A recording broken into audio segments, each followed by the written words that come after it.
Hello and welcome to our webinar on how to engage SMEs in the EPC process within the framework of the project Stepping Plus.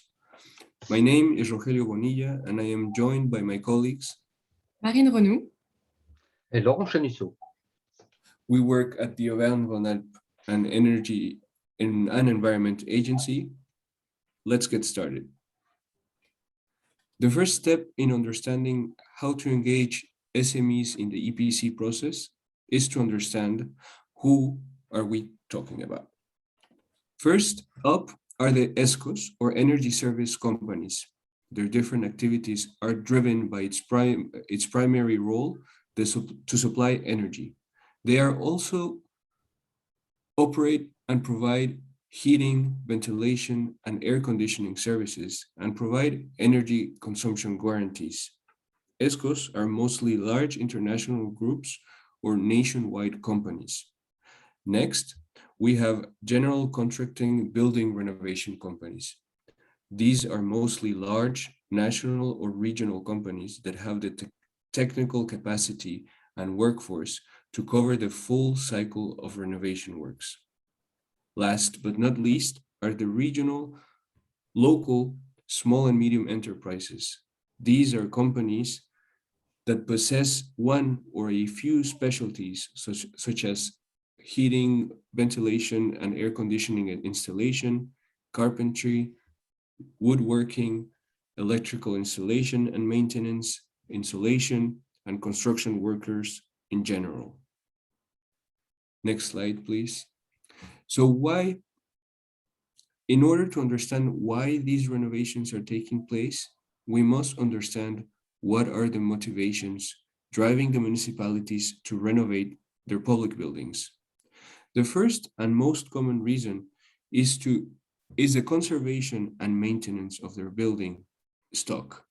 In other words, the buildings must meet the standards and requirements of the use they are set to deliver. Secondly, to lighten the financial burden of operating and maintaining a given building, decreasing the energy supply cost and energy cost dependence through energy efficiency, for example. Third are the environmental regulations they ought to abide or the environmental engagements they aim to meet. These may include territorial strategies like CCAPs, sustainable energy climate action plans, which aim at decreasing pollution, energy consumption, and require adopting climate change adaptation measures. Finally, addressing community and social concerns such as supporting the local businesses. The latter point, as it is the purpose of our course today, to engage local enterprises, especially small ones. Okay, next slide. So what are the obstacles? Local enterprises are hardly ever interested in the renovation of public buildings, especially through EPCs, because economically viable projects in these types of renovations are very complex because this viability is mostly attained through the pooling of multiple projects. Going the extra mile in order to provide energy savings warranties or other efficient technologies standards can be a disproportionate financial burden. Is it worth investing in these financial technical skills? Finally, bidding for public tenders is an additional administrative obstacle. Is it worth investing in the additional skills to answer to public procurement?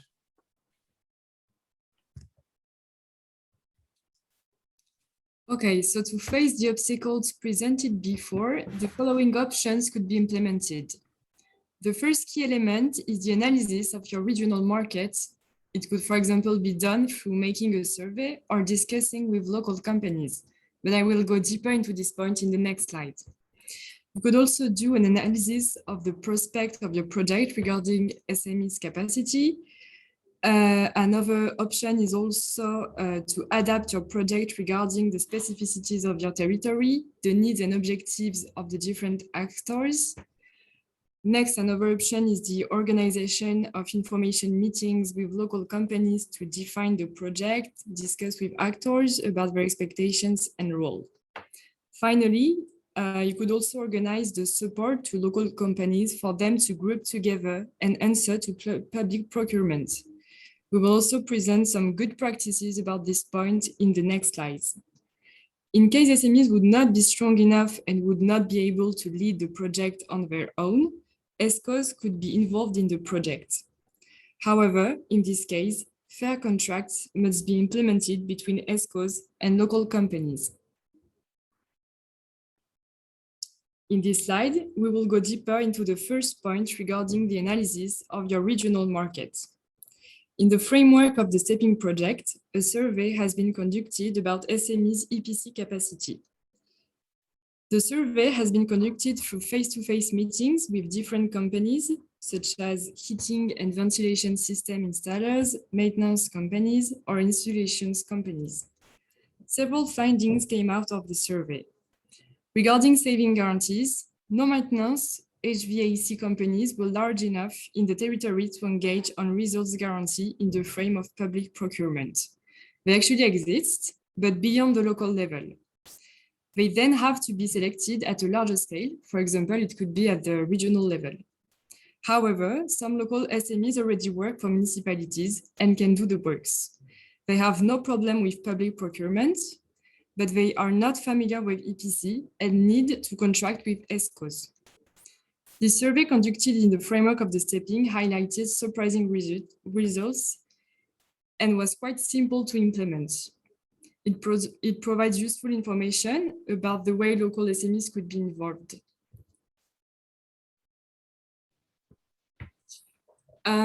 This table is another illustration of the results obtained through the survey. In the first column, circled in blue, are the lines of interest for ESCOs. They are specialized in energy supply, are interested in big projects, have a capacity to invest. They also know how to do savings guarantee, etc. But the thing is that they are not interested in making renovation work. In the second column, same methodology, integrated building renovation companies also have their proper interest and skills that are not the same as ESCOs.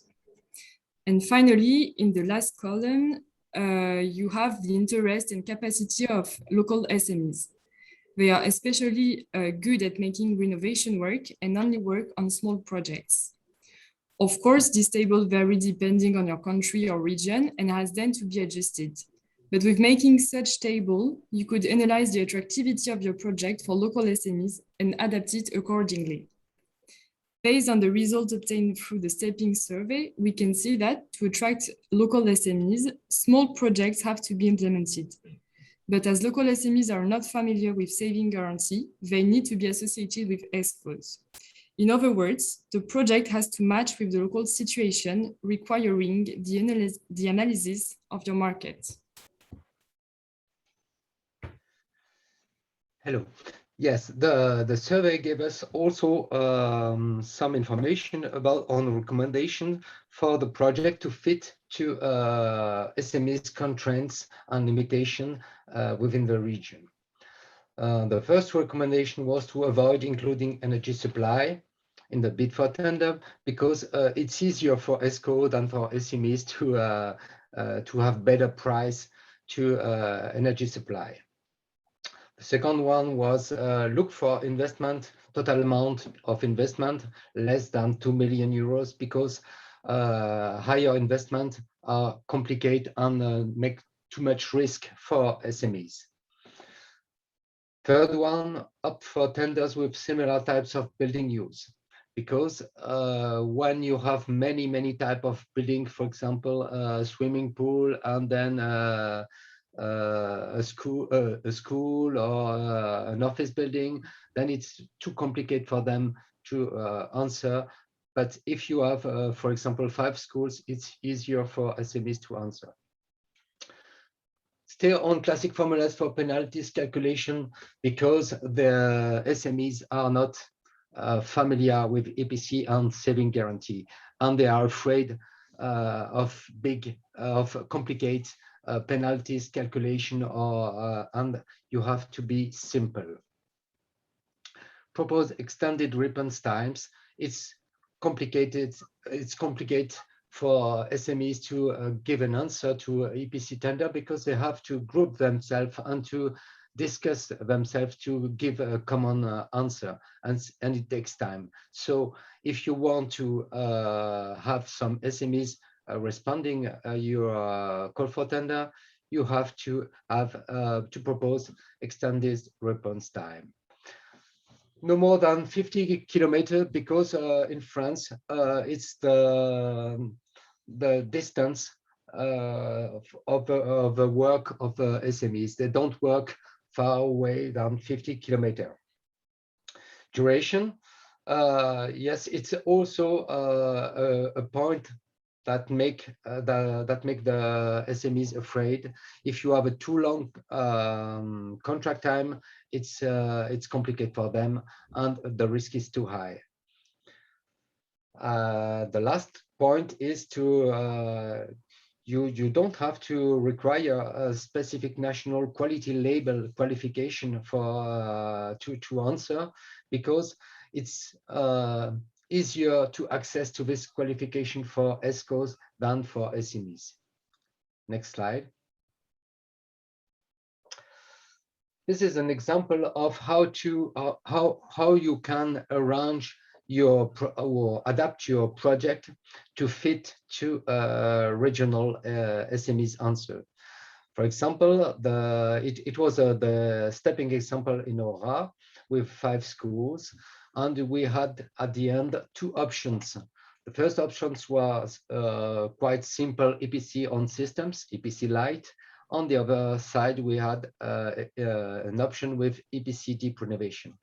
In the EPC system, the investment is quite low, with 800,000 euros, 30% of energy saving, a payback time quite long but acceptable, and with a duration of contract of 8 years, you can see that the energy cost, energy supply cost, is quite half of the total contract cost. The EPC deep renovation option needs higher investment, more than 2 million euros, higher energy saving, 55% of energy saving, but the payback time is too long to be acceptable for enterprises or ESCOs. With a duration of 8 years of contract, then you can see that the energy supply is no more 50% of the total budget, but only 25%. So it's easier for SMEs to answer such contract, but the investment on the payback time is not good. So the way we adapt the project was to look for subsidies and look for own investment of the municipalities to reduce the risk of third-party investment. And then we found 50% subsidies, and at the end the result was that one with an investment of 900,000 euros, and at the end the payback time was lower with only 8 years, and then it was acceptable to be taken by ESCOs and also for local enterprises. So you can see that if you can find some high subsidies or own funds of the municipalities, the risk is lower, and you can make the project acceptable for local enterprises and local SMEs. Next one. On this slide, we wanted to present you different ways to involve local SMEs in projects. In Rhône-Alpes, we have this case of Opéren, which is a group of SMEs organized together to answer to EPCs in Auvergne-Rhône-Alpes. They have two level of organization. One is Operen itself, with only two staff. And their job is to organize the grouping adapted to each call for tender. They are in charge of a public procurement for the whole group. They are also in charge of the EPC responsibility engagement of each member with the other, and also for the energy saving all along the project's lifetime. And they have also in charge to manage the contracts.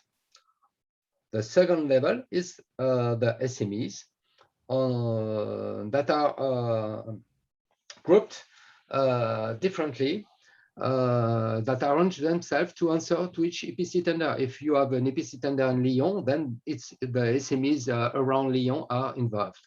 If you have an EPC tender in another town, then the SMEs of this around this town are involved, and so on. So you can see that with such organization, small SMEs can answer to EPC tender with a grouping that is not punctual, but that is more sustainable. The second point is an example about initiation of a fair deal between ESCOs and SMEs. An ESCO and a regional SME group together to answer to EPCs. Then the role of the SME was to be responsible of the work, and the SME was the leader of a group until the end of the works. And then the ESCO became leader after the end of the work until the end of the project to assume the energy savings guarantee and the maintenance of the project. You can see on the next slide that this case illustrates exactly the complementarity between ESCO's capacity and regional or integrated building renovation companies. They have all different skills, different interests, and by grouping them, you can find a way to have an answer win-win between them. Next slide.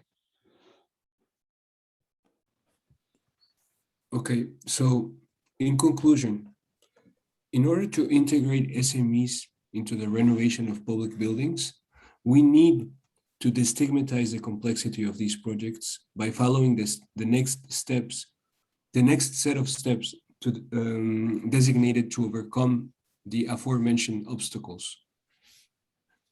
So renovating public buildings is too complex because projects are fragmented into multiple buildings. Expensive additional skills are necessary to guarantee energy savings, and there is a lot of red tape in public procurement. The following is a recap of the steps to follow in order to give your local SMEs a chance to be a part of your projects and partake in boosting your local economy. Performing an analysis of your regional market will allow you to identify which are the skills required and which of those skills are available and provided by SMEs near you. Knowing which requirements to include in your tender proposal will make your project attainable to local businesses. Follow the recommendations provided and organize information meetings to make the process more accessible. Make use of trainings provided by the Chamber of Commerce to increase SMEs' skill set and be open to allow groupings. Finally, take part in making their involvement through ESCOs a fair and gratifying experience for SMEs. Thank you for your attention, and see you soon.